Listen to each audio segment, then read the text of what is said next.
again for joining me on this second episode of the Twilight Zone. So today's episode is called The Eye of the Beholder. This is season 2, episode 6.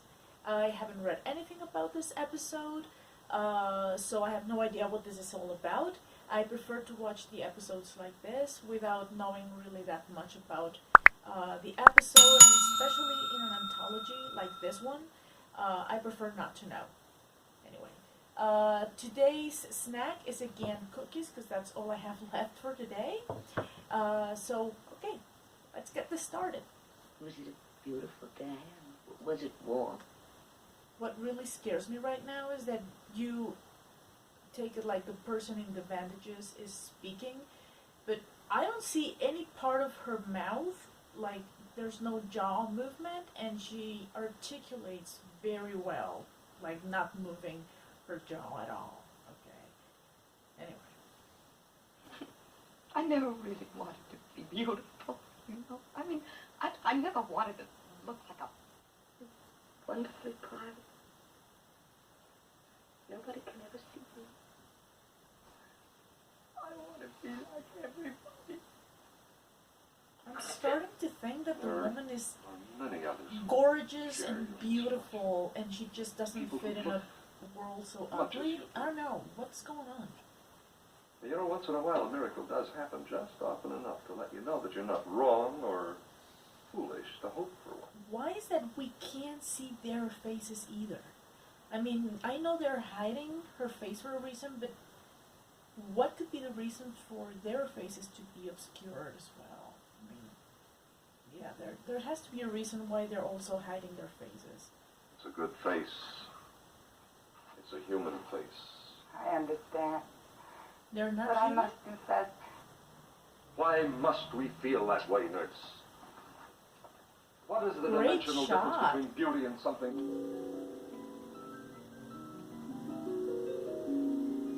Oh, what a moment. What a moment. Remember, Miss Tyler, that you can still live a long and fruitful life among people of your own kind.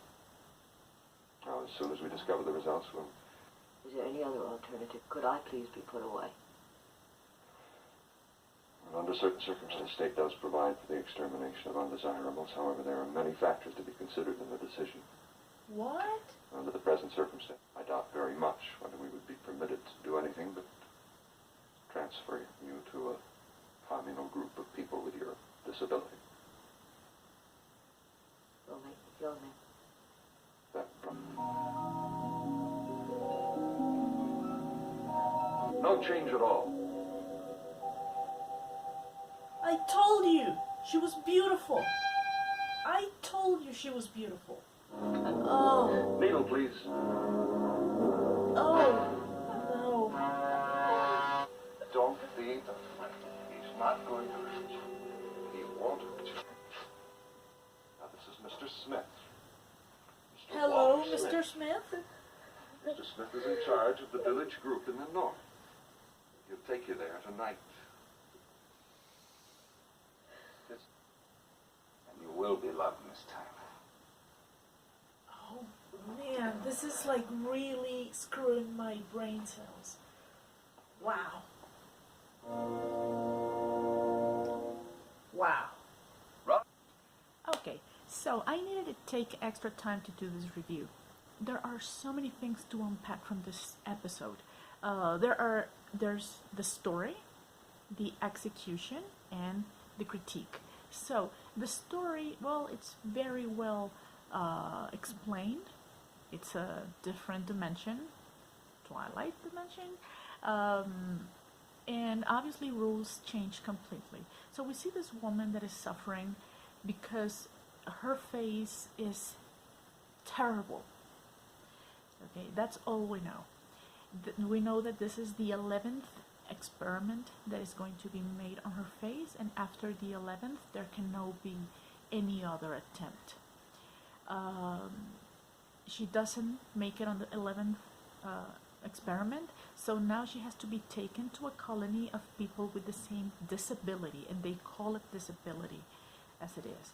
We see that there's some sort of a moral fight struggle with the doctor and the nurses, and obviously Mrs. Tyler as well. The storytelling is amazing. Since we cannot see any of the faces until the very last act of this episode, many of the transition shots, many of the shots obviously are very carefully planned in order to make this episode successful. I was really amazed with one of the shots where the doctor looks directly to the camera, but at the same time the nurse goes in front of him, blocking completely the view. There is a little bit of manipulation, because the very first shot we can see that's a human nurse. Now, everything else, the photography on this one episode is amazing. It's just outstanding how beautiful the photography is. In case you don't know, I'm a professional photographer, so I do admire photography in many episodes of many TV series, but this one in particular was very appealing to me because it really made your sight and your focus move to whatever the director wanted you to look at. Obviously, since there's nothing much to see because we cannot see the faces, we do have a lot of dialogue, and every single line of dialogue could be a special quote. Okay, your mom could cross-stitch it in a cushion because everything in this episode is so well written. It's amazing how difficult it must have been for these two really beautiful people to act like they were hideous and horrible, because when she looks at him, she's terrified, and she spent a long time running inside the hospital, but she only stopped out of panic and fear when she sees the man. Again, this episode didn't need to use that many settings or that many actors. I think obviously there are a lot more than the previous episode that I watched, but in this case the three main characters would be Mrs. Tyler, the doctor, and I would say the nurse, because the guy at the end doesn't really have that much weight. We already know that was gonna happen, but both the nurse and the doctor have this very interesting conversation about what should be and what not should be. And obviously all the conversations that Mrs. Tyler has with both the doctor and the nurse are important as well. We see the setting, we see how they think, we can sense her desperation, and we can feel the impotence of both the doctor and the nurse, that they cannot really do much than what their abilities can and what their state allows them to do. And finally, the critique. There are so many things that this episode is criticizing. For example, yes, the entire episode's premise is that beauty is in the eye of the beholder. And I think this episode is taking into consideration two kinds of beauty. There's obviously the physical beauty, on which we see in our point of view, from our perspective, she's a very beautiful woman. But for other people, she is just hideous. But we also have this beauty of mind, and we have both opposites. There's beauty in how the doctor thinks. He's a very human person, and I don't know, humane would be the word.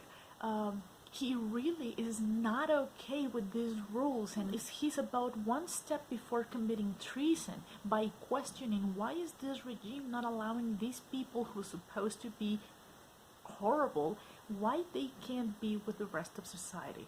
Another beautiful way of thinking is how the doctor and the nurses treat Mrs. Tyler, and the person that goes picks her up is not only beautiful because that's a very beautiful man, but he is so caring and he's really looking after. And I mean, if a man that gorgeous will speak to me, I will be like, oh, they're all in love. But he's trying to convince her. He's trying to make her lose all the fear she has when she looks at him.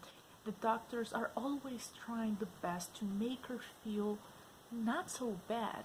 But this regime is not really helping that much. She doesn't want to live, and even the state won't allow her that easily to end her life. They don't give any more options but to be taken away. So she is totally tied on her hands. She doesn't want to look the way she does. She's even disgusted by herself. She doesn't even dare to look at herself in a mirror. But when she sees somebody like her, she's terrified. And there's the ugly thinking, which is represented in this leader that we only see through a screen. This leader, from where I see, because I really haven't got the time to go to Wikipedia and read about it, I think this is some sort of a criticism to Stalin. I think it goes a little bit to that area. This episode was made in the 60s, and that was the prime time for Cold War to happen. So obviously there's going to be a lot of criticism to this kind of authoritarian kind of regime. There was always this kind of criticism. All the people that they do not desire are taken away. Okay, and this is something horrible to do. This is completely against any kind of human rights, to take a person just because you don't feel they can fit. Mrs. Tyler says, I can work of anything, I'll take any job. So she actually can handle herself in a society. It's just her beauty what's keeping her away. So the criticism actually relies on, when we don't like to see somebody, it's not that we put them away, but we don't accept them in our society. And this is something that happened in the US in the 60s. The racism, where some people would not service colored people, there will be whites only. The segregation obviously is something to criticize, and I think this episode is being quite specific about what we do with people, or what we used to do with people when we didn't like the way they looked. There are so many things that caught my attention that were so, I don't know, different. Like seeing people smoking inside of a hospital. Like seeing a man with his girl with a cigarette on his mouth. That will be a mem repellent in my opinion, but that was back in the day. This episode really got me thinking a lot about not only what used to happen in the 60s, but what we do today, even though we don't really need an authoritarian regime to do it for us. But what are we really doing to our society when we see something that we don't like? Anyway, I think that if we watch this episode many times like I had to, I saw it once and then I had to edit everything, and when I watched it again I was like, oh man, how did I slip this one off? But I think the criticism in this episode is amazing. I think it's worth watching. Please, if you haven't watched the episode and you decided to spoil it here with my video, go check it out. It's worth watching. I enjoyed it and I hope you enjoyed it too. Anyway, thank you again for joining me on this episode of the Twilight Zone. God bless, and I'll see you in the next episode. Bye-bye.